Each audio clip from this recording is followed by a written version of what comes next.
This is a brand new Ankylosaurid discovered in the Nemeng Formation in Mongolia, and its name is Tarkia. Hey, wait a minute, Tarkia, I'm sure I've heard about it? Hello humans and dinosaurs, this is Lopho, and today I'll be talking about a new species of dinosaur. And yes, this is not the Tarkia that we know, which is Tarkia kilnari or Tarkia tenersari. This is a brand new species of Tarkia, Tarkia tumanovae.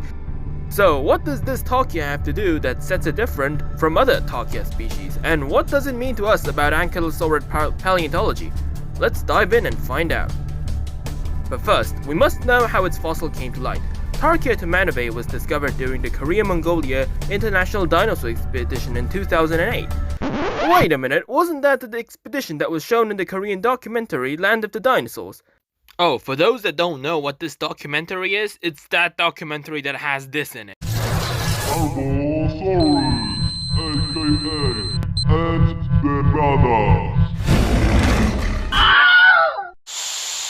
And yes, indeed it is. I asked one of the paleontologists who was involved with the dig, and yes, he confirmed that the Ankylosaurid fossil that we saw in the documentary is the one that is talked about in the paper. So that means that the fossil we saw in the documentary over 10 years ago, since the documentary was released in 2009, finally came to light in 2021. This just shows how long it can take for a fossil to be prepared and analyzed and published on a paper. Amazing. So, what's so special about this Tarkia dude? Well, it's found to have a relatively higher positioned brain case location than other dinosaurs such as Cycania and Minotaurosaurus. Its skull also has a much longer nutrient crest compared to other ankylosaurids like Sauropelta. So the neutral crest is the back underpart of an animal skull, so similar to how the pointy or roundish part of a human skull is, that part that I just lined up, so that you guys can see. Yeah. But among other parts, the two most noticeable part of its fossils is the fact that its tail knob is actually asymmetrical, which could mean that its bone growth could have been restricted due to tail club strikes. Well, maybe it used its tail to club down rivals like the Doedicurus. In fact, this specimen also showed signs of bone recovery at its ribs. What could have caused such a living tank such as Tarkia a rib fracture if it wasn't from yet another Tarkia? Another important part to be noticed on its fossil is the fact that it had a protruded shovel-like beak, a characteristic that many selective feeders, such as the well-known flinch birds of the Galapagos Isles, have.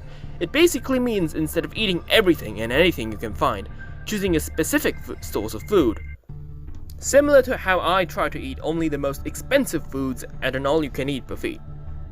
This backs up the theory that Ankylosaurs has had a shift of diet around the Middle Campanian period, also known as the Middle Cretaceous, from bulk feeders, aka eating everything that fits in your mouth like Panacosaurus and Paralurus, Minotaurosaurus, to the selective feeders like Tarkia and Cycania.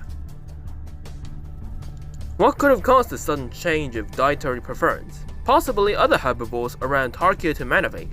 The Nemeng Formation was filled with various megaherbivores such as the Hadrosaurid Barsboldia, Saurolophus, ornithomimids such as Dinocaris, and sauropods like Nemectosaurus and Opisthocolicardia. Recent studies actually suggested that saurine bulk-feeding hadrosaurs such as Saurolophus actually migrated from North America to Central Asia during the age Tarkia tumanovae lived. Climate change from a semi-arid climate to a humid climate in the Nemeng Formation could have been a factor as well. With all that competition and climate change on top, it's no wonder Tarkia had to change its preference. All the charts of Tarkia tumanovae in this video are from the actual paper, which is open access and free for everyone to read, so give it a shot if you want to know even more about this creature. I've linked it in the description. I've been trying out myself on video themes like this recently. Hopefully you like these videos alongside my regular dinosaur gaming videos as well. And for those people who came to my channel through these videos, well, why not check out my other videos as well? I guarantee you, it's gonna be an amazing experience. So, if you have enjoyed this episode, leave a like. If you haven't already, don't forget to subscribe. And until next time, may the Jurassic Spirit be with you. Bye bye.